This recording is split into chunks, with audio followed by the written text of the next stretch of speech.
disons qu'on peut faire mieux. Et ces coopératives, encore une fois, ils ne sont pas les premiers à les avoir inventées. Aujourd'hui, c'est une proposition que M. Mabouba Diam, notre ministre de l'Agriculture, met sur la table, mais on peut faire mieux. Et moi, je lui donne des idées. Nous lui donnons des idées. Ok, les coopératives agricoles, mais mettez les mesures d'accompagnement. Essayons ça pour voir. Parce que si on a fait comme ça pendant X années, à un moment donné, on s'arrête, on évalue, suivi, évaluation. On regarde ce qu'on a fait. Est-ce que c'est bon? On continue. Ce n'est pas bon, on change, ou bien on améliore. C'est tout ce que je dis. Hein. Je ne dis pas que... Mais sur la fiscalité, ça c'est réel aussi. Que ce soit sur le secteur privé ou que le secteur, comme j'ai dit, de nous autres, les journalistes, la fiscalité à outrance, mais c'est contre-productif. Vous mettez trop de fiscalité, vous obligez les gens à vous payer, ils vont payer. Mais qu'est-ce qu'ils vont faire derrière? Ils vont virer du monde. Ils vont dégraisser. Et quand ils dégraissent, ils vous créent du chômage. Et ce chômage, il revient sur vous. Donc c'est contre-productif. Vous ne gagnez rien. Vous récupérez peut-être du cash, de l'argent que vous allez mettre dans vos caisses. Et les caisses, on va en parler. Hein, parce que l'unicité de caisse dans ce pays, c'est un problème. Hein. Le guichet unique, c'est un problème. Tout le monde paye et tout va au trésor public. Mais que fait le trésor public de nos sous? Aujourd'hui, on vous dit les grands projets de développement, macroéconomie, patati patata.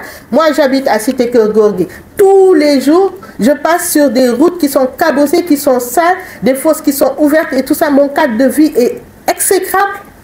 Et quand je pose des questions, on me dit ce sont les collectivités locales qui doivent faire les routes. Mais pourquoi les impôts ne restent pas aux collectivités locales? Pourquoi tout va au trésor public? Est-ce que le trésor public retourne aux collectivités locales? Quand est-ce que le trésor public retourne aux collectivités locales? Ils le font quand ils le veulent. Ils le font selon leurs orientations politiques.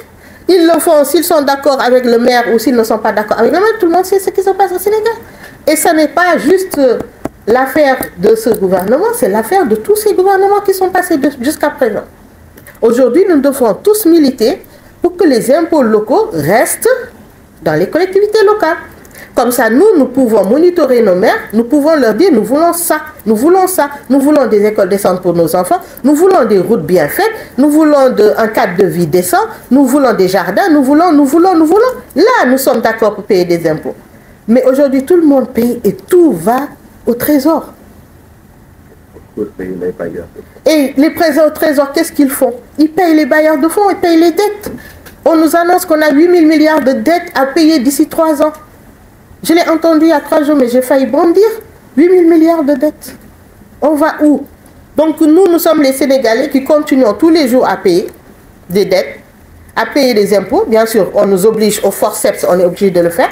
Alors nous payons et nous ne voyons en retour rien du tout parce que tout va dans les dettes là qu'ils ont un truc. Et ils disent, ouais, on s'endette pour, je ne sais pas, vous donnez du courant, vous donnez un meilleur cadre de vie. Mais on n'en voit rien de tout ça là.